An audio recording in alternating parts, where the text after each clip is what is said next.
Thank you once again for joining us for another episode of African Women Empowerment Network. Today we're joined with us Coach Tamera J, all the way from San Antonio, Texas. I am Catherine Jenga, and I'm all the way in the United Kingdom. Coach Tamera is a mental health professional. She has undergone a really long journey, a traumatic journey, but she has found transformation in her life. I'm very honored to have you, Coach, with us today. Let me just find your bio. Just give me 1 minute. Right. Coach Tamera is the mother of 4 sons and a woman of faith who has relied on God to guide her into rebuilding her life after hitting rock bottom. A trauma survivor, she turned purpose-driven dual a survivor turned purpose-driven dual licensed counselor who specializes in trauma and addiction. She's a woman who embodies the spirit of perseverance and determination. Coach Tamera J, by faith, has been able to turn her pain into purpose and has worked over a decade helping men and women recover from alcohol and drug addiction. She serves in the San Antonio and surrounding communities. She finds it an honor to support and guide others who lived trapped by the chains of pain and suffering and into discovering a new life filled with hope, freedom, and fulfillment. Welcome, Coach. Welcome, Coach. I'm so honored and excited to have you here on our platform.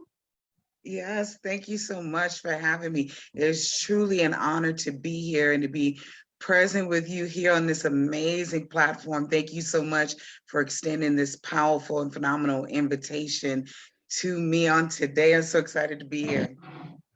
Thank you, thank you. So, like I said, our audience, I'm Catherine Jenga, all the way in the United Kingdom. Coach Tamera is joining us from San Antonio. Let us know where you're joining us. Send us, let us know where you're joining us, and thank you once again. Thank you. Right, Coach. So you've lived a journey, which I must say, I'm admirable of your journey.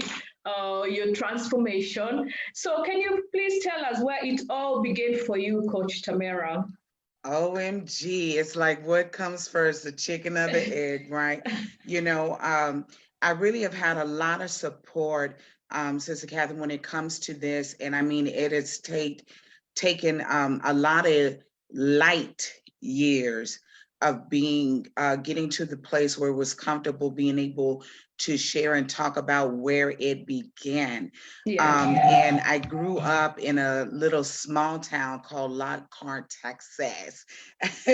And it was actually not a therapist, but a coach that really supported me and beginning to say, you got to begin to be okay with where your story began. But I would even dare to say, Catherine, that I really, really began to recognize it didn't just begin there. It began with my mother and my father, you know, and I had to get the permission, get the okay. My father has passed, God bless him, but my mother is still alive. But my story really began with my mother. And, you know, after being able to have some really powerful conversations with my mom, one thing that I've discovered is that whenever we don't take time to heal as moms, take time to heal as women, take time to heal the wounds, they will perpetuate, they will recycle. And my mom, unfortunately, she had a lot of wounds, a lot of childhood traumas that she, during the time of her upbringing, it wasn't common to get help. It wasn't common to get ask for help from therapy. And so she lived with a lot of trauma herself. And it was handed down. And we're learning now that trauma is handed down from the womb.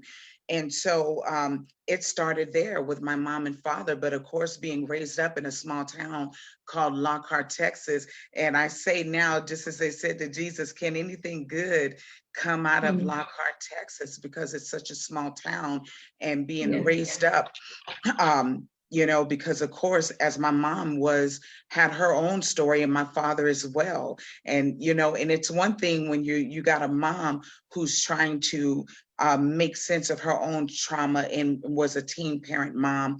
And then you have a father who's growing up in a family, in a household where he is watching his mother be abused. So I got it on both ends, you see.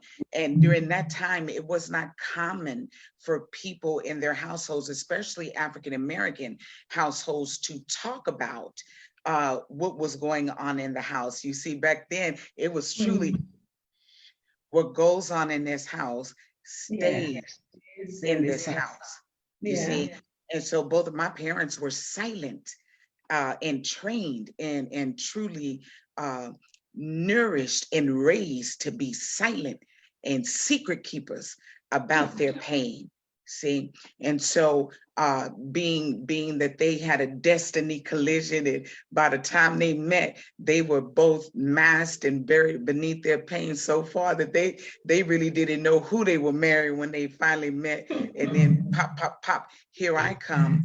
But both of them, they had masked both of their pain through alcoholism, through partying, Yeah. Yeah. and so the marriage didn't work out well. And my mom did the best she could, but thought that I would be safer with her father. Um, Oh, you know, wow. yeah. And like most moms who think that, I mean, who else would better take care of your babies if your mom isn't around than your daddy? Yeah. you know?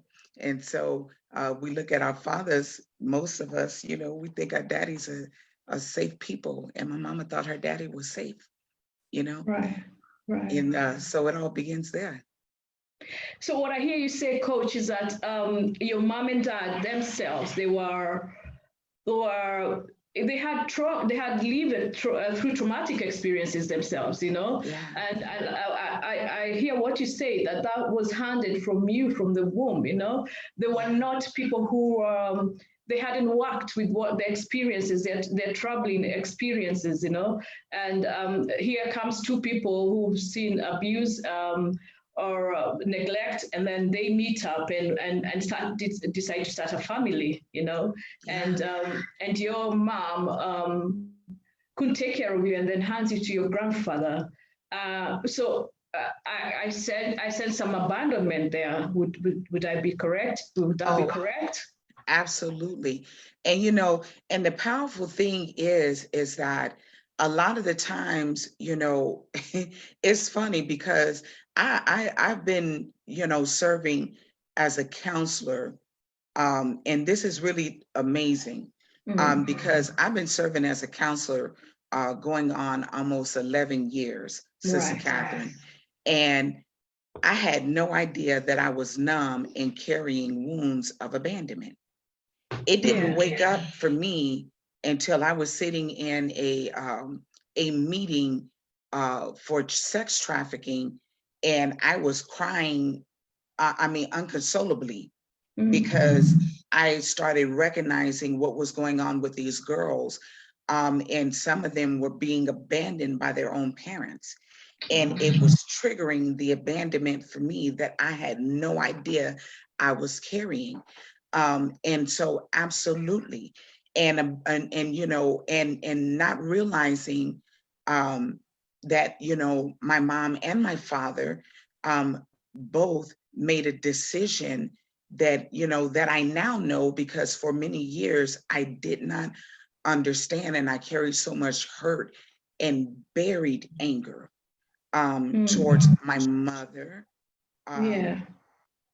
for leaving me behind, We're leaving you and behind. for leaving me behind, and Mm-hmm. didn't realize being left behind is the very essence of abandonment, you know? Right. Yeah. And it doesn't matter. It doesn't, the whole act of being left, whether it's, by death, whether it's, by something that was uncontrollable, by a parent that we, of course, that we love, that we feel that, you're responsible for me, you know, that attachment, that bond, you left and you left me here. Um, and abandonment is one thing that I know for sure, Sister Catherine, and one thing for those who are sitting, listening to us, I want to support. And feel this so deeply in my spirit. Abandonment is one, or if not the most challenging spiritual, emotional wounds in our human experience, which is why God Himself says over and over in the Word of God, I will never leave you. Out of all the messages in the Word of God, He lets us know He will never leave us alone. And as a matter of fact, the reason why He created Eve for Adam is so that a man would not be alone. Yeah. And I hope we're hearing. Yeah. Abandonment to Oh, be left. yeah, I can feel it. I feel sad. I feel really sad to hear. I mean, it triggers some sadness in me to the abandonment. The hurt, the buried anger, and even to if the attachment, the lack of it. And how you say, "Mom, why did you leave me? Why did you leave me?" I'm wondering, at what age did she put you into the care of your grandfather? Sister Catherine, the brain does phenomenal things to protect us. I have really small glimpses. I know I was very young, still possibly in not even walking yet. And so, I know I was very young. I know that, I know the marriage was deteriorating very early for both of them. Yeah. And so I was very young, and my mom, she was a runner, like many people, in and out. And so was my dad, in and out of my life, in and out, back and forth, trying to make sense of their own pain. And so there were moments when she was present, and then she would flee. And it was the same for my dad, because there were moments when I was in the care with my dad and his mother, and then next thing I know, my whole world would change, and I'm right back in Lockhart where I did not want to be. Wow. And so what were you thinking? What are you thinking when mom is here, mom is out, dad is in, dad is out? What are your thoughts as a child? I wonder how did that affect you as a child, psychologically, if we could say, I, as a child, I became so detached. And I've learned this about myself. I became so aloof, because the thing that, that we're learning now, I'm learning, and God has always had in the Word of God, is, we are one. The body, the mind, soul, spirit connection is one. We are not separate. What happens in the mind happens in the soul, happens in the body. And so when she would leave, or when I was left and was not with either my mom or my father, I knew I wasn't safe in Lockhart. I knew I wasn't safe with my grandfather. I knew I wasn't. I had very keen, and I say this, Catherine, I say this with such genuineness and humility, because of my own experiences. And I don't say this to bash, and I want to make this very clear very early, because a part of my story is not only did I suffer trauma in my own family household, I also suffered trauma in the hands of the church as well. And so I had to heal that and go through that journey and that process as well. So I want to be clear that when you hear me mention the church, I could become very transparent, but I'm able to have a clear distinction, understanding now that it wasn't God, and it was certain people who had Mm. not healed themselves now. Yeah. But in doing so, I recognize that I had to, I had very, I had gifts as a child. I mean, like God, sometimes some people limit who we are and only connect how powerful we are until we have like a religious experience. But we Mhm. come into this earth, we're born power packed. I mean, we're born with purpose. We're born, we're sent here. Just like God tells Jeremiah, you sent here on a mission. You sent here by divine assignment. You're sent here. It's not just a cliche or just something to make us feel good. God knows our name and knows why we are here. And Yeah. so even when I was 5 years old, I was having spiritual encounters, and I was hearing the voice of the Lord speak. I didn't know it was God though. Okay. And Mhm. so I would hear God tell me what to do, and I would disconnect, and go completely inside. I'm a true introvert. Okay. Mhm. I'm a true, it may not seem like it, but I'm a true introvert. And so I Mhm. learned very early how to disconnect, and I became very aloof to help, stop the pain. Okay. Mhm. Because of course, that was my way of stopping the pain.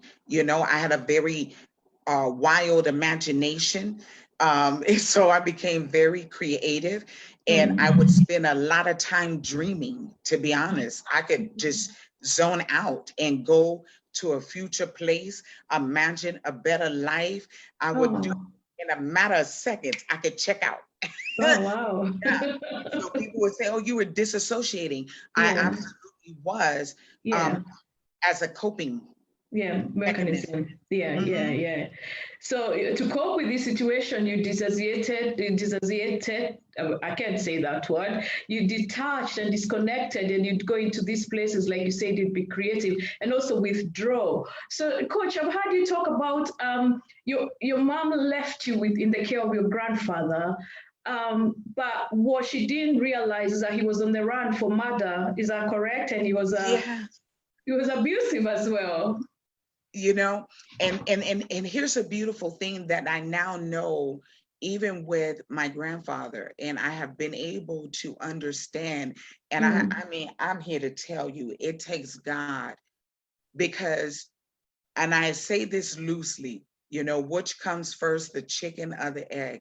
mm, Because in the realm of trauma, we begin to understand that, um, abusers become abusers because they are also abused.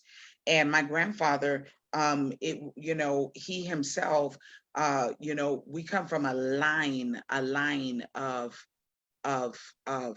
traumatized people, mm, and my grandfather, you know, uh, uh, during that time of deep racism, during a time I mean, brutal. His mother was a full blood Indian.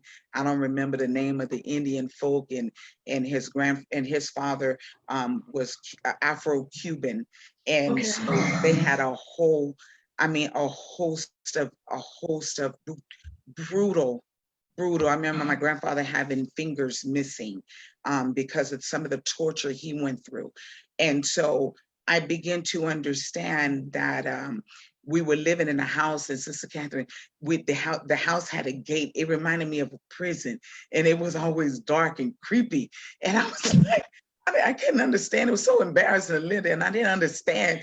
We had to be inside the gate at a certain time, and people, used to say, "Oh, Mr. Austin, you better get in that gate," and all that. But they didn't understand what was going on behind the gate.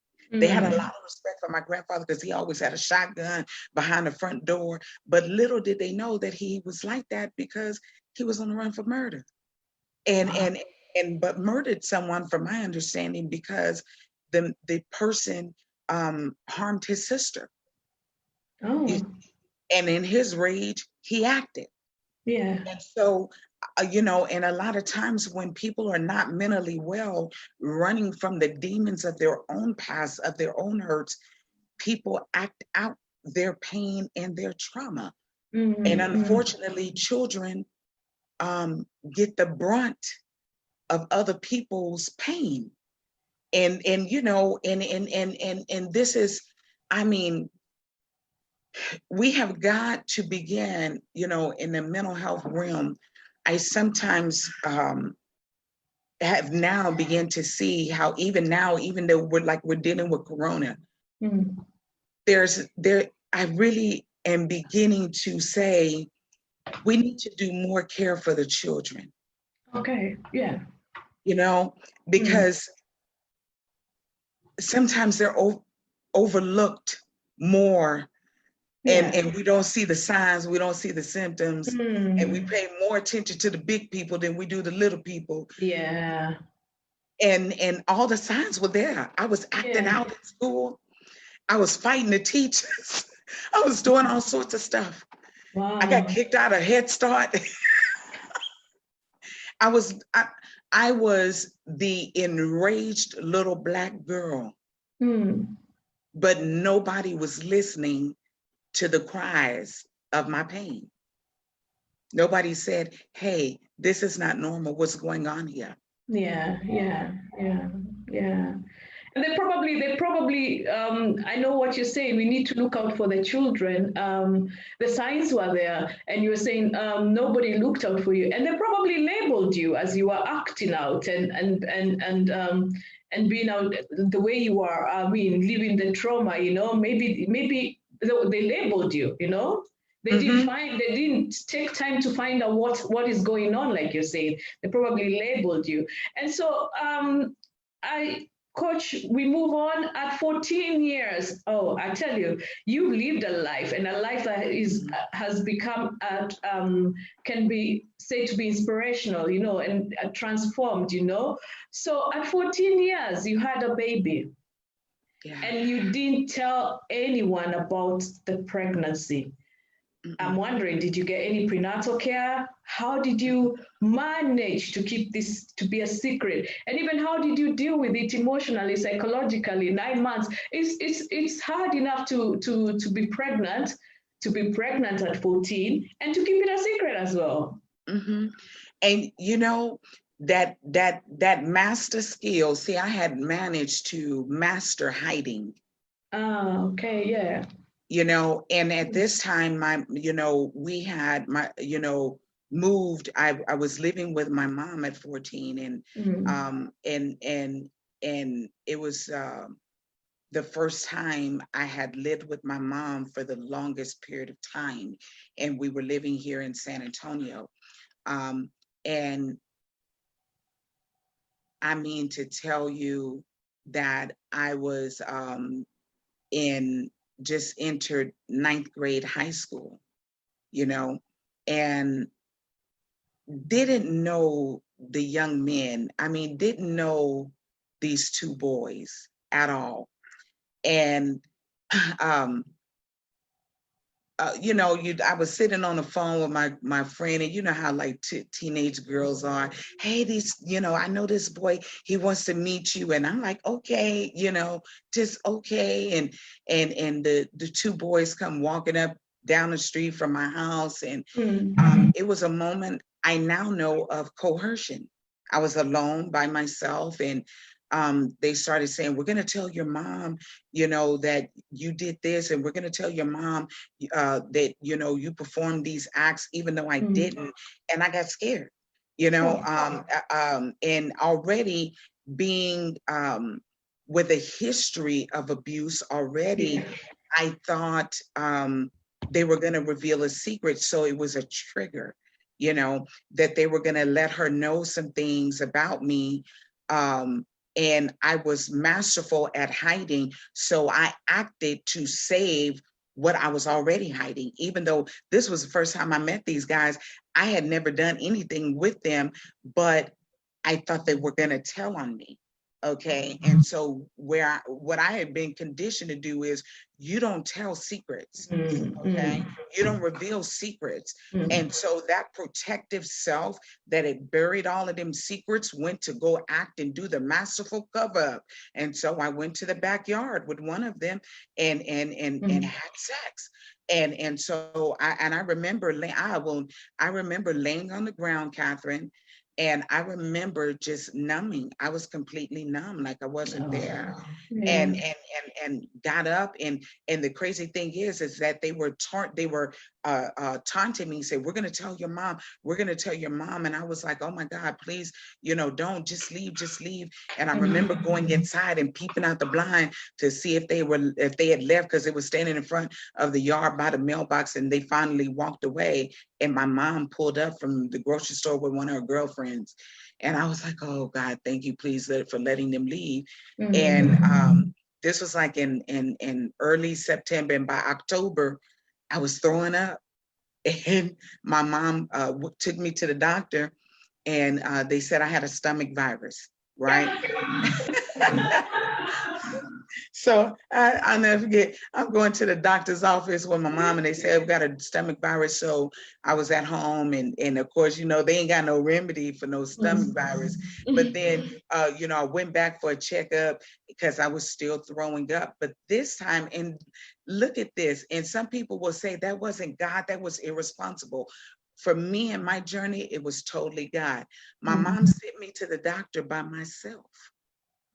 Now, how in the world did you go to the doctor and go see the doctor and walk in the doctor's office by yourself, have the visit with the doctor, and they allowed me to see the doctor alone Wow. at 14? At 14.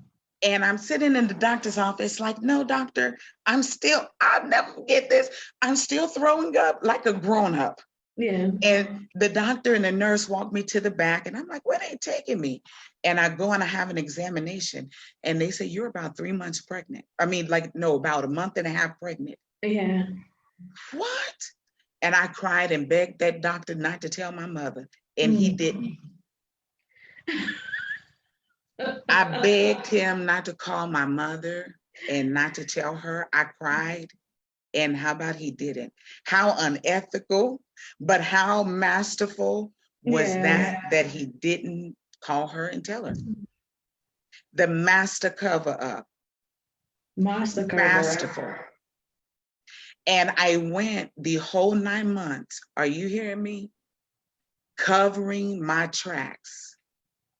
But during that cover up, the danger in the cover up was I experienced gang rape during that time.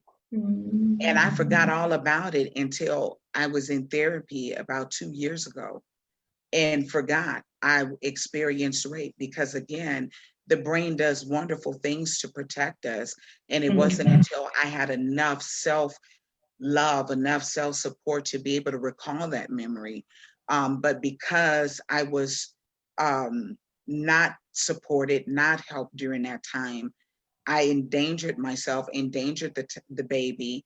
And it was not until my last week of high school, you couldn't even tell I was pregnant. I was living in a house with my poor mama, who was dealing with, challenges with, mental health and running from her own trauma, that she couldn't even see I was pregnant. Wow. Wow. And the only reason why I ended up telling her is because she was facing a crisis, and I thought that she was gonna die, and I thought I was gonna lose her, and I ended up blurting it out. And over the weekend, ploop, I became big as a house. Wow. Wow. So much trauma, Coach Tamera, so much trauma, I wonder, when someone goes through such experience, so much trauma, how do you deal with it? Because at the end of the day, you might hide it, but your body will still act somehow. Your mental health will be affected, Yeah. To be honest with you, it wasn't until, Sister Catherine, I did not get better until I had the encounter with God. to be honest with you. I mean, I'm 44 now. Life did not start getting better until I had the encounter with God. I mean, I've had more traumas I would like to mention. I would like to say after I had my son, life was getting no, life didn't get better until really a few years ago because Wow. I'm the child that, I mean, unfortunately, um, I would love to be able to paint some beautiful picture that, oh, you know, it wasn't like that for me. You know, I've had to grit to grind it, you know.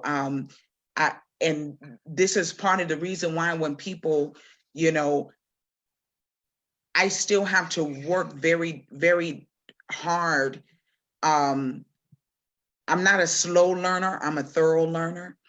I don't know anything but to endure. I don't know anything but to overcome.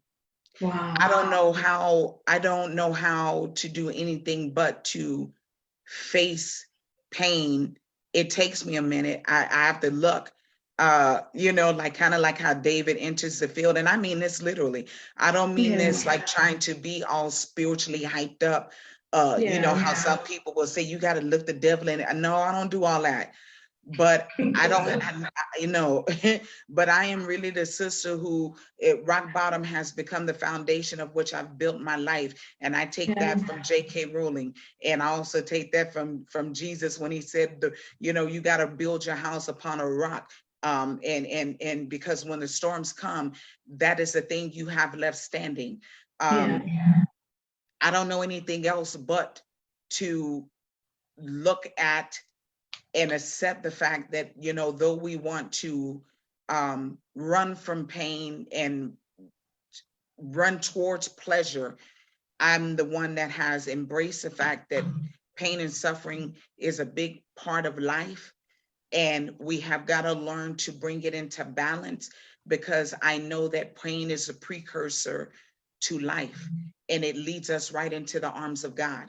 It leads us right to the, if I can say, the evolution of us coming and waking up to the higher calling of why we are really here. We want to think it's something else, but we will not wake up to who God is really calling us to be unless we're touched by pain. And I can demonstrate and bring evidence to this in the Word of God. Every great man and woman of God who ever began to walk in their divine purpose and their divine path and said yes to God did not go unscathed without pain, did not have some form of suffering in doing so. And so it was not until God began to call my name through the pain that I began to wake up. Wow. You know, and come into a being. And we're coming to a being. Wow. Thank you, our audience. Let me just see who's watching. Thank you to our audience. We have, today we're talking with Coach Tamera J, all the way from San Antonio, Texas. Coach has lived a journey that has been full with traumatic experiences, but she also says she's found inner healing, she's discovered inner healing, and she's transformed her life, and she's a transformation coach right now. We have Prophetess Vicky Alton watching. She says it's powerful. We have Mr. John Jenga watching as well. He says we sound good. We have Faith, a Hope Charity. She says pain is a precursor to life and brings us closer to God and our higher calling. Wow. She says she's encouraged. Coach, this is really encouraging and really touching as well, because your journey and then the fact that you've come out, you say you don't know how to do anything. I mean, you know how to persevere, to endure, and through that you feel you found your calling and your inner peace. And Coach, also you say you had your first baby at 14, then you had another one at 17. You got into a relationship that turned out to be abusive. I'm just wondering how this, what effect this had on you. How did you manage to raise two children, being a teen parent and being a child? You were still a child yourself, you know, 17, 14, you're still a child, you're still growing up. How did you manage to overcome and raise these two boys at that age? You know, the one thing that I could say is that, you know, and I give the credit, I say this about the human mind, spirit, and the brain, is that the world to me at that time looked like a cross between our, you know, World War One, two, and Vietnam or something. And so I was going by instinct, you know, I was going by sheer instinct, and I did what any survivor, I was not living, I was surviving. And so during that time as a teen parent, I was, you know, at 17 years old, you know, I met my second son's father, and here again, patterns will repeat. And a lot of times, you know, what I now know is, you know, whenever you've been, you know, marinating, as I say, in an environment, when you've been marinating in experiences and had encounters with abusive people, until and unless you have had a real therapeutic experience where your brain, where your soul and spirit has been massaged out of that pain, and you've got real skills, life skills, where you have been taught, where you've become conscious of a different way of life, those experiences still exist. And you, whether you unintentionally are choosing to do it, you will do it by default. And so I was choosing relationships that mirrored the experiences I had growing up. And that is what I was attracted to. That was my normal.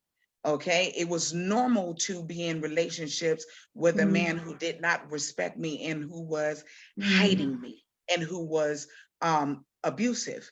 And so that is how I met my second son's father. And even that pregnancy, watch this, even that pregnancy was hid because he was in another relationship. Oh. Yeah, that pregnancy was a hidden, I hid the whole pregnancy because it was not supposed to be spoken because he was with somebody else. I was not the chosen woman, I was the sad woman. And not only that, it was statutory rape.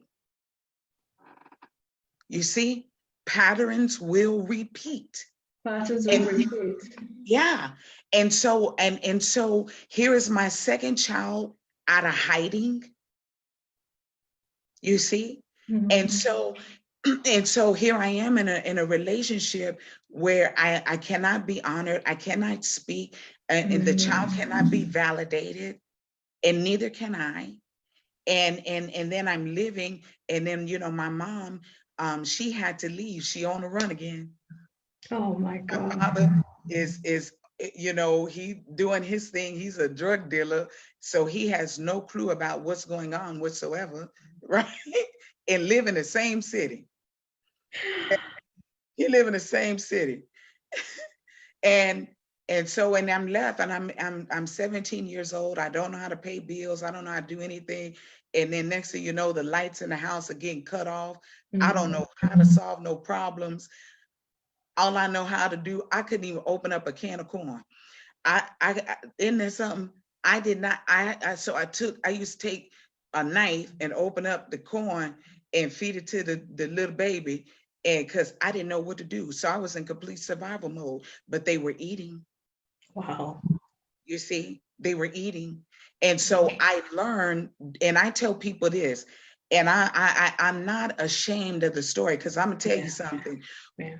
The word of God said that the ground will yield fruit for you. I'm gonna tell you something.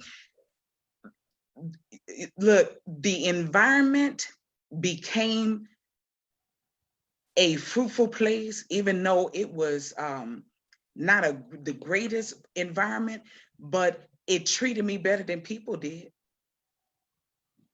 And so I learned how to, unfortunately, and I don't glorify this, I took what I needed from the store. I never took more than I needed.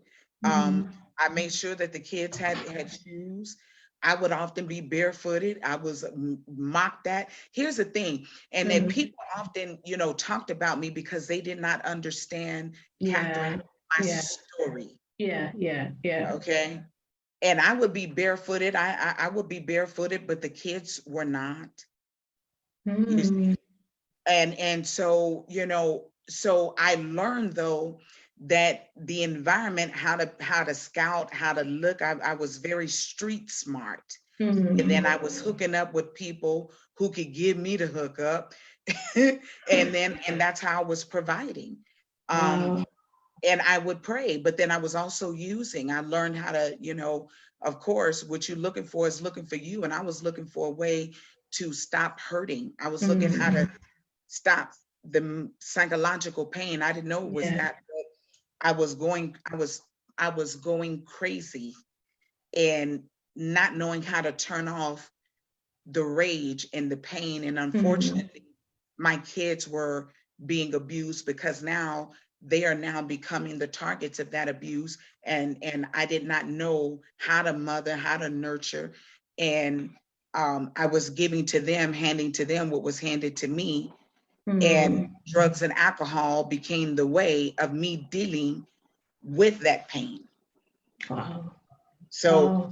yeah, clouded, living in a cloud of guilt, living in a cloud of shame, and then trying to Yeah. raise the kids by the same Yeah. tools, that were given to me. And Mm-hmm. it just became a melting pot, a Yeah. melting pot, you know. But we made it through the best, a 17-year-old, 18 years old, hustling, prostituting, to put I couldn't pay $8 rent, Catherine. But I was high and I was drunk,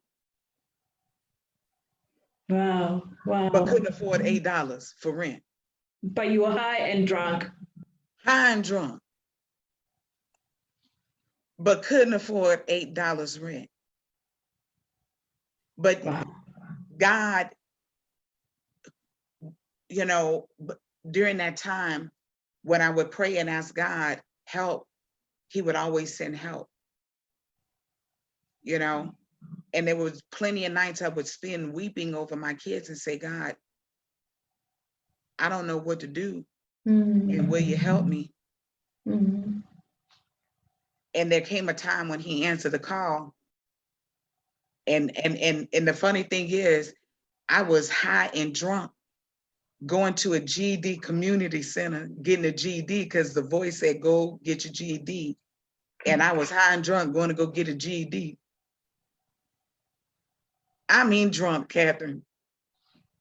And God allowed me, with a half ninth grade education, high and drunk, get a Mm-hmm. GED, not knowing it was a part of my destined path. Wow. High and drunk. High and drunk. And you still went, you still listened to the voice. Still listen to that voice saying, Still go over listen to here, the voice. saying, go over here, you know, because one day you're going to be a counselor. And I was like, what? A counselor? What? Mm-hmm.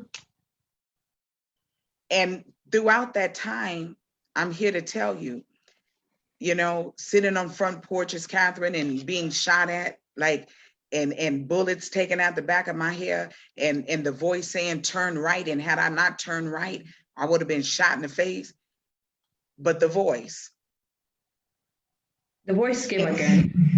Yeah. And I was listening.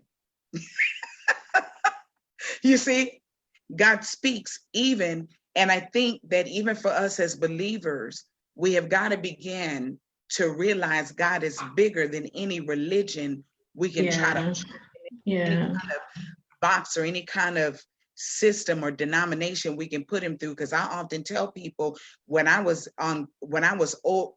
overdosing, Catherine, Wow. I will never forget one of the times I was overdosing.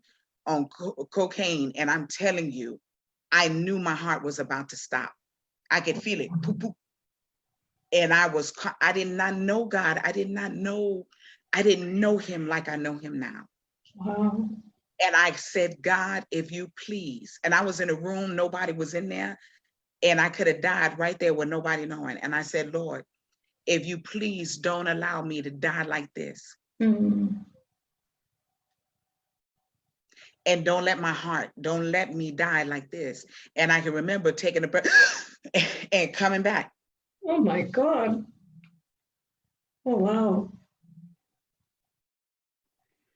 You see? And because he is, Catherine, he's, Yeah. you see? Mm.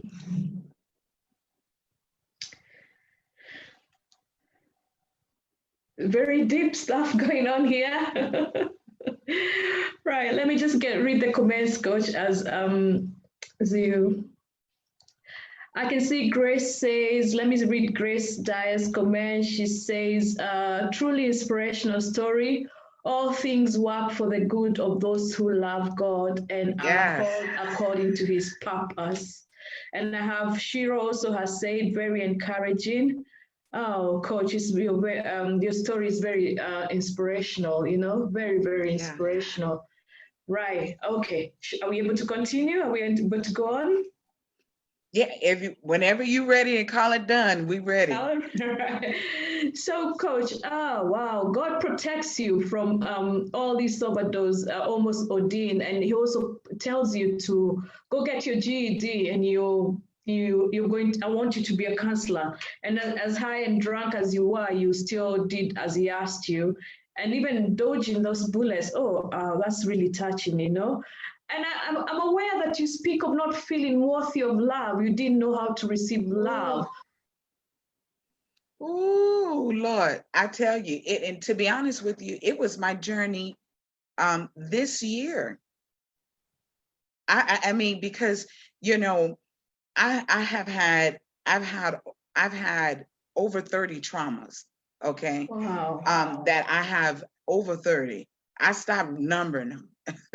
And so going through that, you learn, the soul can only take so much and the body can only handle so much. And like I sometimes cringe when I hear people say you got to be strong, because I don't think sometimes people understand what is required, Catherine. Yeah. My Lord, I gotta lean in a little bit.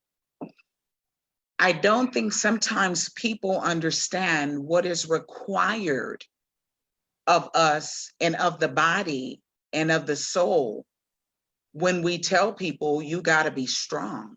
Because the body has to put on a layer. And even spiritually, we walk in our own climate. We really do. Okay. And so, and it's proven science, it's proven, it's proven. Look, we are so powerful, we don't even realize. We're more powerful than we really know.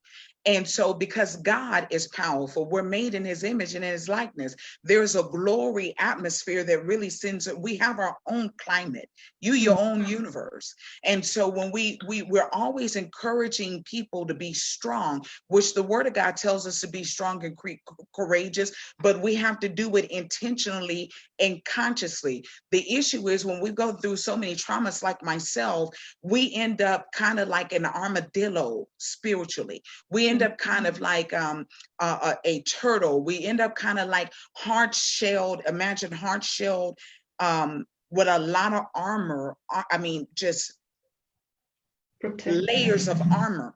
Okay. And it manifests even with weight, and so I had to armor myself spiritually. I had to, because I didn't have any protectors. I didn't have any guards. I didn't have any. God himself was my guard. God himself was my shield. However, I had to self-protect. You had to self-control. Yeah, I had to. And so in doing so, I my body morphed, you know. And so we got to be, I want to encourage us and just to support us in considering becoming more mindful when we're trying to encourage people, be strong. Sometimes we want to encourage people to be safe and be vulnerable and to get help, because we can encourage people to be strong and they're already strong, and we don't realize we will cause them to armor up even more, and that will further damage. Okay, if that makes sense. Yeah, it does. Yeah. You know, the last thing some people need is to put on more armor, because some folks are armored up in their house with their kids. I was armored up and could not receive love. I could not feel. I got to the degree, I mean, one of my coaches asked me this question, Sister Catherine, and it wasn't a woman. See, I mean, I've suffered much of the betrayals, much of the betrayals I have encountered. It didn't first come from a man, it came from a woman. It happened with my mom, and then it happened along other women that I trusted along the way, you see, and then it happened through the hands of the men, and so on and so forth. And so when I stood in the mirror, it was a coach, a man, who asked me, when you stand in the mirror, what do you see? A simple question, but Catherine, sister, and now this is me with my master's degree. Now I'm one of them. I'm very genuine when I say this. I really don't get caught up in the my master's degree is not hanging on the wall. It's in a bin with broke up glass, because really at the end of the day, the master's degree was just a ticket for a better life for me and my kids. That's really all it was. Okay. But I was numb getting it. I was a dead woman walking the stage. Dead. I was a dead woman walking. So when they asked me the question, when I did the mirror work, I saw nothing, nothingness. And I saw nothing, and I felt nothing. And so it was a great awareness. And it wasn't until this year, because right now I'm pinning a hip surgery. A lot of people don't know, Miss Catherine, a lot of people don't know. Look, I went and suffered, I'm suffering through a trauma again, because I ended up, like my hip, got to have a hip replacement, and I lost my job, lost a whole bunch of stuff, and I completely spiritually fainted in 2019. And I mean, I got so mad at God again. I was like, God, are you serious? How in the world? And God and I just, and people be like, how you get mad? Because me and God have an authentic relationship. Yeah, that's true. He's the only father I really know. That's true. And so it's like, hey, Daddy, how in the world the Atlanteans having me? And it was like, had I not, you would not be straightening up your walk. Wow. And so I totally, in part, I will not say I fully, I in part understand. But in doing so, I'm still pinning the hip surgery, which is still very painful. It doesn't look like it, but hey, I rocks it. But that pain has began to help me to understand what God's love and what self-love. Because the powerful, Catherine, I tell you this, there's the scripture that we all know, which is love the Lord our God, Deuteronomy 6:5, I believe. Y'all don't quote me, because I might be off on it, right? But it is, I think it's Deuteronomy 6:5. Love the Lord thy God with all our heart. But how do you love God and the heart is numb? And it said, with all your soul, and then with all your strength, love him. Love you with my strength and with your mind. Huh? Now that's something we have to put into practice. Love you with my soul, my mind, and my strength, God. And then the principle also says, love your neighbor, but before you love any other human being, love yourself. Mm. And you have to practice loving yourself every day. Mm. Mm. And if we were to ask that question, do we consciously practice loving the self every day? Mm. We better not ask. And how do we even love the self? I sat for an afternoon as one of my friends is doing something called afternoon tea, and she brings some people to talk. And one of the ladies who spoke to us said something very profound. She said, "How are you waiting for people? We wait for people to love us. Do we even love ourselves?" And that was really profound. And how do we go loving ourselves? You say you didn't feel worthy of love, you didn't know how to receive love. How do we even love ourselves? And before you answer, I just want to say something. One of the viewers said, Grace Dash said she resonates with you. She said, and when you talked about the armor and the protection, she put a very big yes. So she really does resonate with you. And also, so how do we love ourselves? How do we love ourselves? You know, the first thing is that, when the word of God says this, it says that, and I say this often, that in the beginning, and we always, many of us who know the word and will often speak and quote that God created us in his image and in his likeness.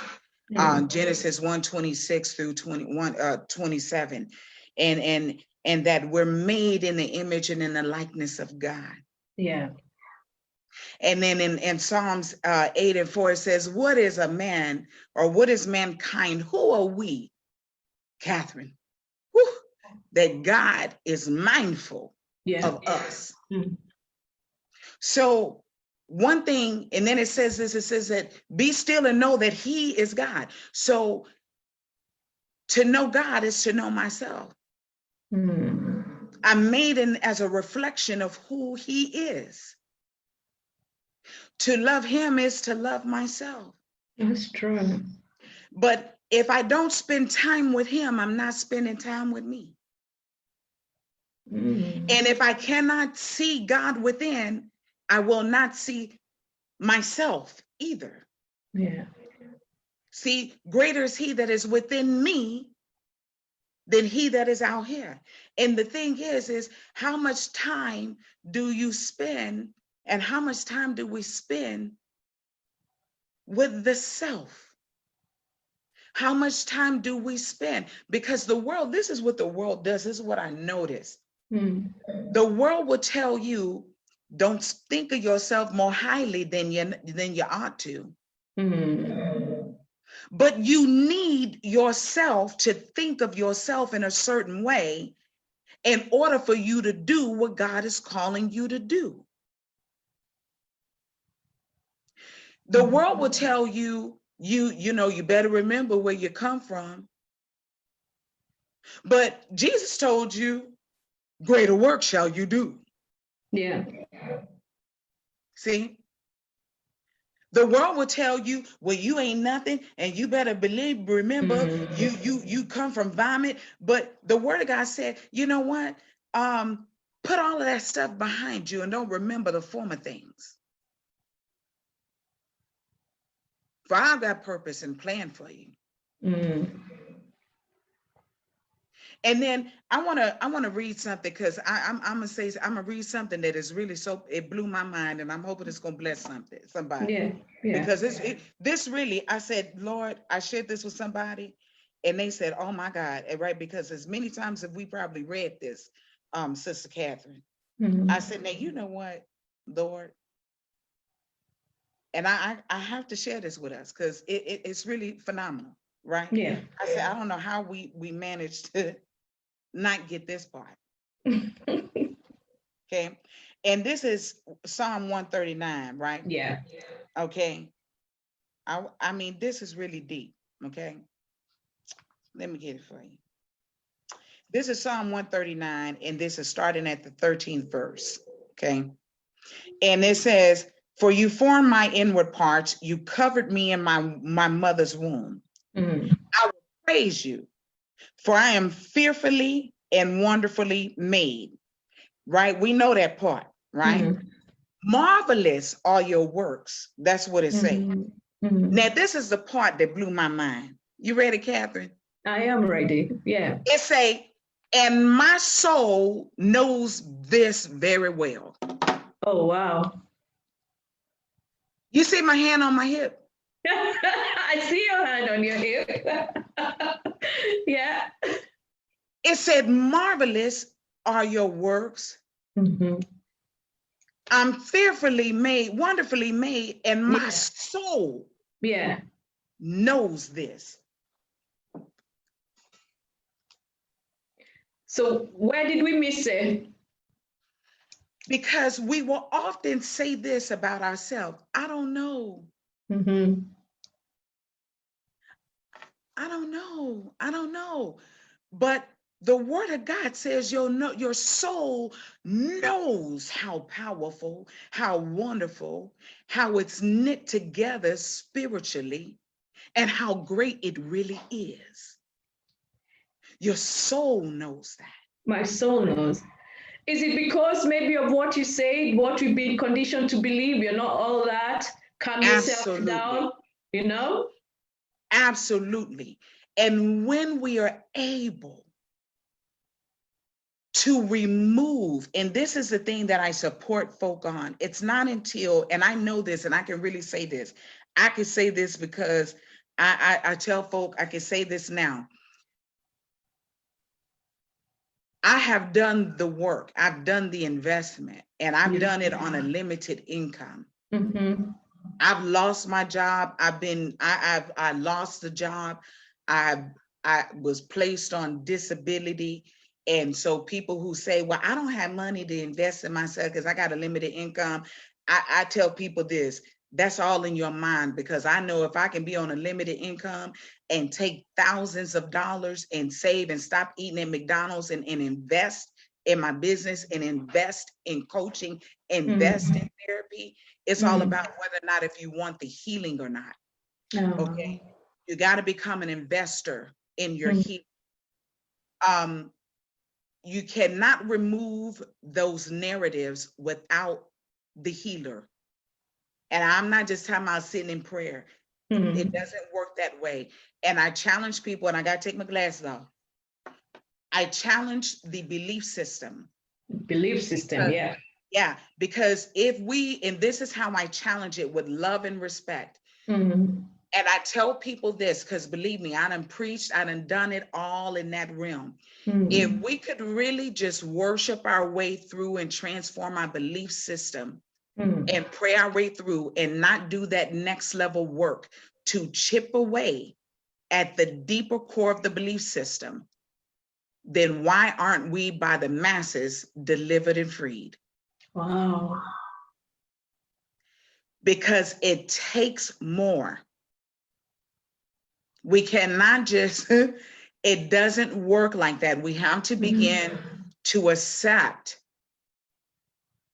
We cannot just sit and continue in the norms, trying to think transformation when Romans 12:2 says your transformation, oh my God, Catherine, transformation comes not through worship and praying. It comes when we transform and come out of our customs and behaviors and transform our thoughts, our mindset, and our behaviors. And you can't do that just by, I'm not going to go back. No, you got to get with a hello, and someone who has the ability to get into your psyche and do transformational skills. Yeah. You see? Yeah. Otherwise, we will continue. And not only that, Your belief system, Mm, every time we get into a new realm, mm. it's always gonna do a pop-up because your brain got all kind of stuff in it. Yeah, and bring you back as well. Bring you back to where you came from. I see somebody Grace has written, God doesn't make mistakes, including in the making of us. You know, Coach, you talked about something. I'm a big believer in belief systems and changing the narrative, your thoughts. You know, working on what you need to work on, and also to learn that it's progress. It's not perfection. So Yes. don't kill yourself by being trying to be perfect, because also remember those belief systems that we had as children. You must be perfect, certain standards set up for some people, you know, some are low, some are high, and we are trying to achieve them. Also, I just want to take you back to something that you said, the generational patterns. You said your grandfather was experienced some this comes along with the belief systems. He experienced some trauma. Your mom and dad were experienced trauma. They had mental health issues. Yourself, you experienced trauma. So at what point as people do we come and say, you know what, this has got to stop? It's stopping in my family. I'm not taking this forward. Or what do we do? Or do we just let it go on and this is how this family is, you know? hmm I would say, right now, and this is the biggest, one of the biggest revelations that God has given me in this current time right now is number Mm, one, Ephesians 3:20. It says, be renewed in the spirit of your mind. Okay, number one. And so we have to begin to understand that the mind is a living organism. And we have got to begin to say that when, we sing those songs, those songs, break every chain, how we sing them songs.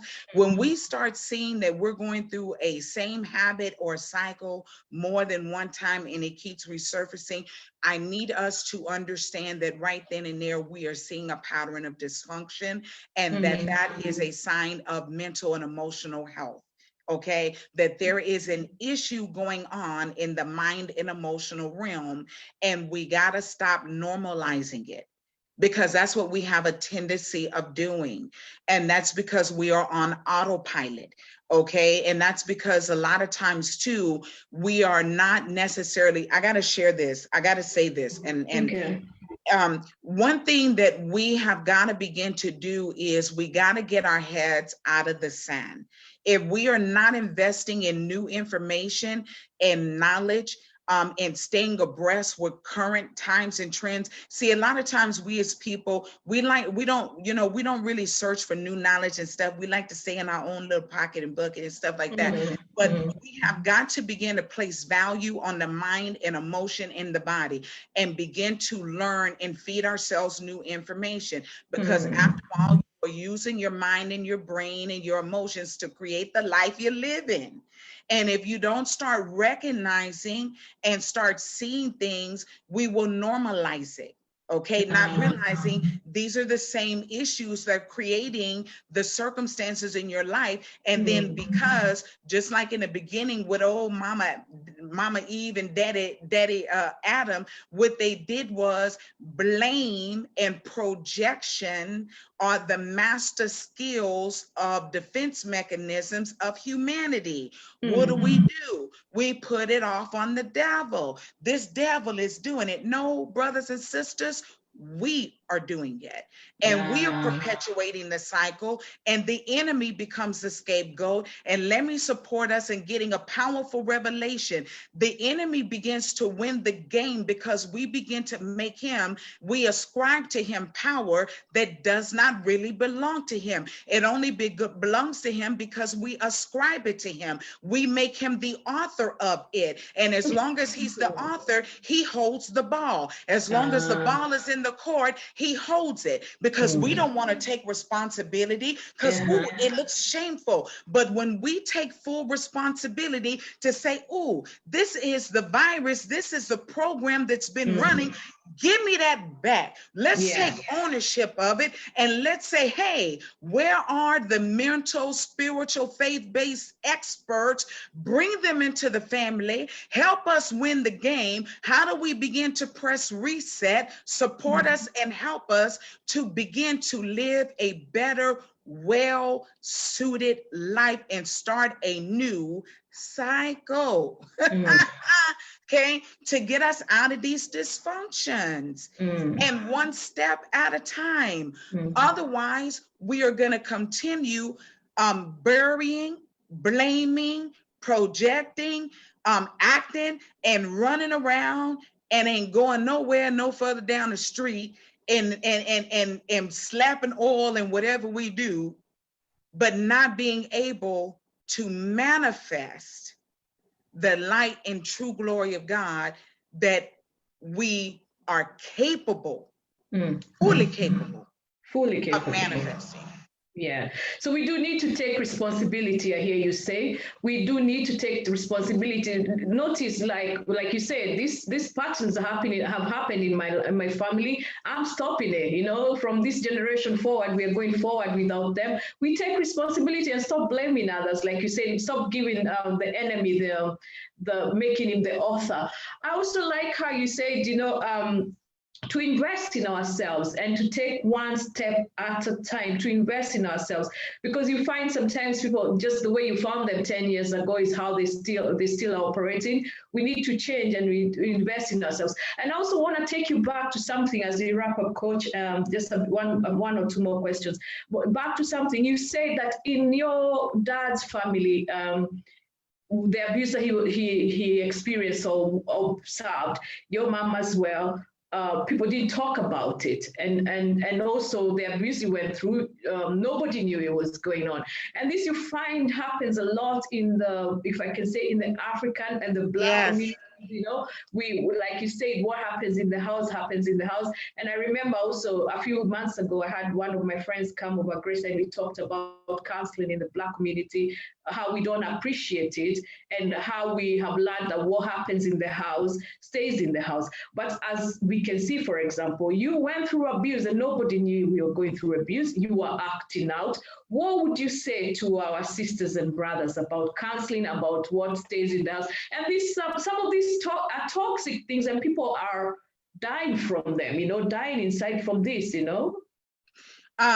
You know, the thing I would say is this, number one, and I will use Queen Esther as the example. Remembering that under, you know, and this is just a different perspective. Remember under Queen Vashti's leadership, you know, as a queen, Vashti was, she was hosting a banquet, and she was beautiful, and she was, you know, she had her own reason and purpose in what she was doing in that time. And when the king called for her, for whatever reason he was calling her for, because he was drunk or whatever, and wanted her to come in and demonstrate her beauty in front of the people. When the king calls, the principle is you gotta say yes and answer the call. And when we are under a leadership, and we all got to realize that we are leaders in our homes first. We're leaders, and your home is a kingdom. And we are called to answer the call of leadership, self-leadership first. And God calls us to lead with light. Light means that there's an expose going on, okay? And expose means that I need to be able to see what is happening. If you cannot see what is going on, then you cannot take care of the kingdom's business.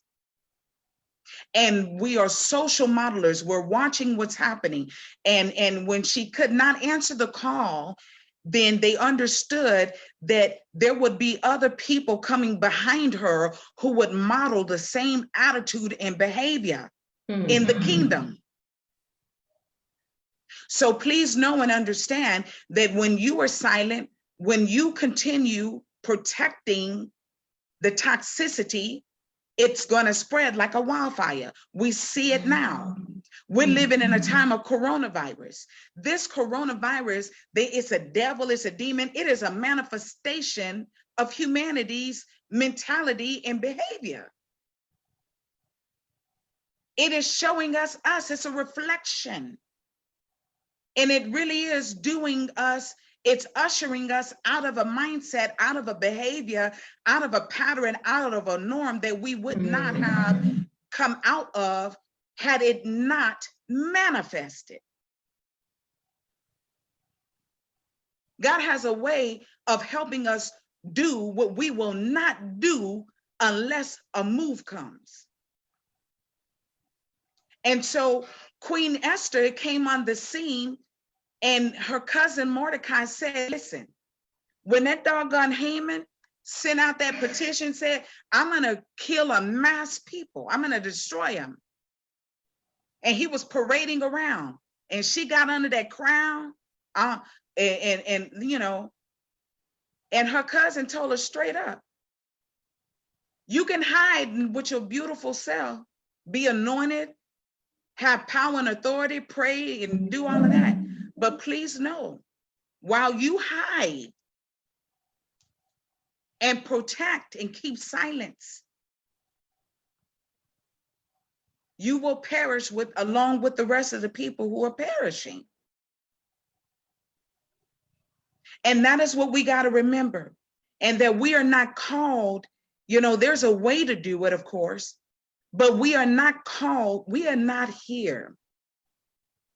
We got to remember something. And my last words, Sister Catherine, you know, we have to remember that divine assignments are not comfortable, neither are they casual.